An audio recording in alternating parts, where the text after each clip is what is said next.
ನಮಸ್ಕಾರ ಸ್ನೇಹಿತರೆ, ನಮ್ಮ ಚಾನೆಲ್ಗೆ ಸ್ವಾಗತ. ಇಂದು ನಾನು ನಿಮಗೆ ಒಂದು ವಿಶೇಷ ಕಥೆಯನ್ನು ಹೇಳಲಿದ್ದೇನೆ. ನನ್ನ ಮದುವೆ ಸೌಮ್ಯ ಎಂಬ ಹುಡುಗಿಯ ಜೊತೆ ನಿಶ್ಚಯವಾಯಿತು. ಅವಳು ನೋಡಲು ಬಹಳ ಸಾಧಾರಣವಾಗಿದ್ದಳು. ಮೊದಲ ನೋಟದಲ್ಲಿ ನನಗೆ ಅವಳ ಮೇಲೆ ಯಾವುದೇ ವಿಶೇಷವಾದ ಆಕರ್ಷಣೆ ಉಂಟಾಗಲಿಲ್ಲ. ಆದರೆ ನನ್ನ ಹೆತ್ತವರ ಒತ್ತಾಯದ ಮೇರೆಗೆ ನಾನು ಈ ಮದುವೆಗೆ ನಿರಾಕರಿಸಲು ಸಾಧ್ಯವಾಗಲಿಲ್ಲ. ಸೌಮ್ಯ ನನ್ನ ತಂದೆಯ ಆಪ್ತ ಸ್ನೇಹಿತನ ಮಗಳಾಗಿದ್ದಳು. ಅವಳ ಸಹೋದರಿ ಬೇರೆ ನಗರದಲ್ಲಿ ಓದುತ್ತಿದ್ದ ಕಾರಣ ಮದುವೆಯನ್ನು ಬಹಳ ಆತುರದಲ್ಲೇ ನಿಶ್ಚಯಿಸಿ ಮುಗಿಸಲಾಯಿತು. ಸೌಮ್ಯಳ ತಂಗಿ ಸ್ನೇಹ ಆ ಸಮಯದಲ್ಲಿ ಪರೀಕ್ಷೆಗಳಿದ್ದ ಕಾರಣ ಮದುವೆಗೆ ಬರಲು ಸಾಧ್ಯವಾಗಿರಲಿಲ್ಲ. ಪರೀಕ್ಷೆಗಳು ಮುಗಿದ ನಂತರ ಸ್ನೇಹ ತನ್ನ ಅಕ್ಕ ಮತ್ತು ಭಾವನನ್ನು ಭೇಟಿಯಾಗಲು ಬಹಳ ಕಾತುರದಿಂದ ಕಾಯುತ್ತಿದ್ದಳು. ಒಂದು ದಿನ ಅವಳು ಬಿಜಾಪುರದ ಮನೆಗೆ ಬಂದು ನನಗೆ ಕರೆ ಮಾಡಿದಳು. ಹಲೋ ಭಾವ, ನಮಸ್ಕಾರ. ನಾನು ನಿಮ್ಮ ಹೆಂಡತಿಯ ತಂಗಿ ಸ್ನೇಹ ಮಾತನಾಡುತ್ತಿದ್ದೇನೆ. ನೀವು ನನ್ನನ್ನು ಗುರುತಿಸುತ್ತೀರಾ ಎಂದು ಕೇಳಿದಳು. ನಾನು ನಗುತ್ತಾ, ನಮಸ್ಕಾರ ಸ್ನೇಹ, ನನಗೆ ನಿನ್ನ ಹೆಸರು ಗೊತ್ತು. ಆದರೆ ಮದುವೆಗೆ ನೀನು ಬಾರದ ಕಾರಣ ನಿನ್ನನ್ನು ನೋಡಿಲ್ಲ. ಹಾಗಾಗಿ ಗುರುತಿಸುವುದು ಕಷ್ಟ ಎಂದೆ. ಅದಕ್ಕೆ ಅವಳು, ಭಾವ, ನನ್ನ ಪರೀಕ್ಷೆ ಮುಗಿದ ತಕ್ಷಣ ನಿಮ್ಮನ್ನು ಮತ್ತು ಅಕ್ಕನನ್ನು ನೋಡಲು ಓಡಿ ಬಂದಿದ್ದೇನೆ ಎಂದು ಉತ್ಸಾಹದಿಂದ ಹೇಳಿದಳು. ನಾನು ಸರಿ ಸ್ನೇಹ, ಸಂಜೆ ನಾನೇ ನಿನ್ನನ್ನು ಕರೆದುಕೊಂಡು ಹೋಗಲು ಬರುತ್ತೇನೆ ಎಂದು ತಿಳಿಸಿದೆ. ಅವಳು ಕೂಡ ಬೇಗ ಬನ್ನಿ ಭಾವ, ನಾನು ತಯಾರಾಗಿ ಕಾಯುತ್ತಿರುತ್ತೇನೆ ಎಂದಳು. ಸಂಜೆ ನಾನು ಅತ್ತೆ ಮನೆಗೆ ಹೋದಾಗ ಸ್ನೇಹ ಕೋಣೆಯಿಂದ ಹೊರಬಂದಳು. ಅವಳನ್ನು ನೋಡಿದ ತಕ್ಷಣ ನಾನು ಒಂದು ಕ್ಷಣ ಸ್ತಬ್ಧನಾಗಿಬಿಟ್ಟೆ. ಸ್ನೇಹ ಅಪ್ಸರೆಯಂತೆ ಸುಂದರವಾಗಿದ್ದಳು. ಅವಳನ್ನು ನೋಡುತ್ತಾ ನಾನು ನನ್ನಲ್ಲೇ ಆಲೋಚಿಸಿದೆ, ಇವಳು ಸೌಮ್ಯಳಿಗಿಂತ ಎಷ್ಟು ಭಿನ್ನವಾಗಿದ್ದಾಳೆ. ಇವಳ ಸೌಂದರ್ಯ ಅದ್ಭುತವಾಗಿದೆ. ಒಂದು ವೇಳೆ ನನ್ನ ಮದುವೆ ಇವಳ ಜೊತೆ ಆಗಿದ್ದರೆ ಎಷ್ಟು ಚೆನ್ನಾಗಿರುತ್ತಿತ್ತು ಎಂದು ಯೋಚಿಸುತ್ತಾ ನಿಂತಿದ್ದೆ. ನಾನು ಅವಳನ್ನೇ ದಿಟ್ಟಿಸುವುದನ್ನು ಕಂಡು ಸ್ನೇಹ ಹತ್ತಿರ ಬಂದಳು. ಅವಳು ಕಣ್ಣ ಮುಂದೆ ಚುಟಿಕೆ ಹೊಡೆದು, ಏನು ಭಾವ, ನನ್ನನ್ನು ನೋಡಿ ಬೆರಗಾದಿರಾ? ನಾನು ಅಷ್ಟೊಂದು ಸುಂದರವಾಗಿದ್ದೀನಾ ಎಂದು ಜೋರಾಗಿ ನಗುತ್ತಾ ಕೇಳಿದಳು. ನಂತರ ಬನ್ನಿ ಭಾವ, ಬೇಗ ಹೋಗೋಣ. ನಾನು ನನ್ನ ಅಕ್ಕನನ್ನು ಭೇಟಿಯಾಗಲು ಬಹಳ ಆತುರದಲ್ಲಿದ್ದೇನೆ ಎಂದು ಹೇಳಿ ನನ್ನನ್ನು ಕಾರಿನತ್ತ ಕರೆದೊಯ್ದಳು. ನನ್ನ ಅತ್ತೆ ಮನೆ ಮತ್ತು ನನ್ನ ಮನೆಯ ನಡುವೆ ಸುಮಾರು 50 ಕಿಲೋಮೀಟರ್ ದೂರವಿತ್ತು. ರಾತ್ರಿ ಸುಮಾರು 9 ಗಂಟೆಯ ಸಮಯದಲ್ಲಿ ನಾವು ಕಾರಿನಲ್ಲಿ ಪ್ರಯಾಣ ಬೆಳೆಸಿದೆವು.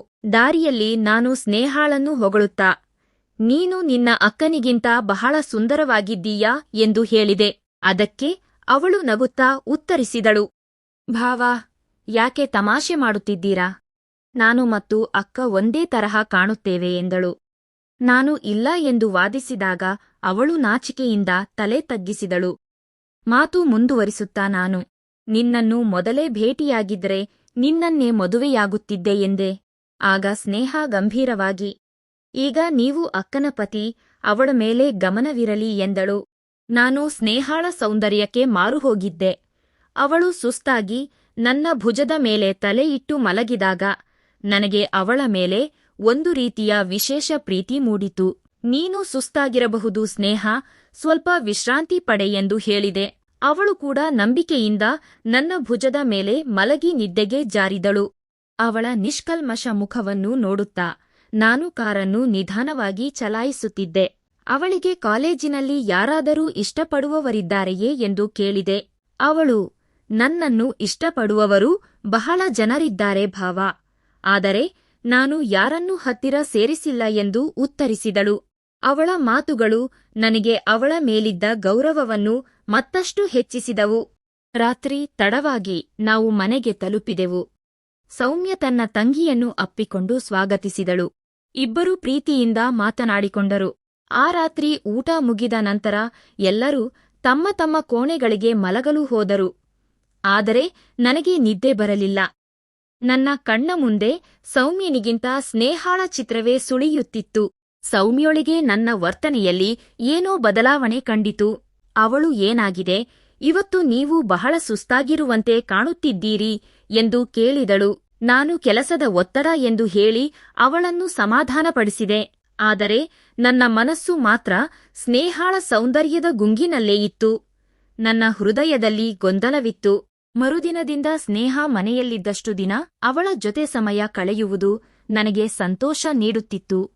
ಅವಳು ತನ್ನ ಮನೆಗೆ ವಾಪಸ್ ಹೋಗುವ ಸಮಯ ಬಂದಾಗ ನನಗೆ ಬಹಳ ಸಂಕಟವಾಯಿತು. ಸ್ನೇಹ ಕೂಡ ಭಾವ, ನಿಮ್ಮ ಪ್ರೀತಿ ಮತ್ತು ಕಾಳಜಿಯನ್ನು ನಾನು ಎಂದಿಗೂ ಮರೆಯುವುದಿಲ್ಲ ಎಂದು ಕಣ್ಣೀರು ಹಾಕಿದಳು.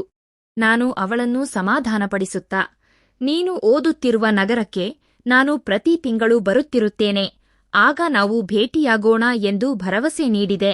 ಅವಳು ಸೌಮ್ಯಳನ್ನು ಚೆನ್ನಾಗಿ ನೋಡಿಕೊಳ್ಳುವಂತೆ ನನಗೆ ವಿನಂತಿಸಿದಳು. ನಾನು ಇಬ್ಬರನ್ನೂ ಪ್ರೀತಿಯಿಂದ ನೋಡಿಕೊಳ್ಳುವುದಾಗಿ ಮಾತುಕೊಟ್ಟೆ. ಸ್ನೇಹ ಮುಗುಳ್ನಕ್ಕೂ ತನ್ನ ಪಯಣ ಬೆಳೆಸಿದಳು.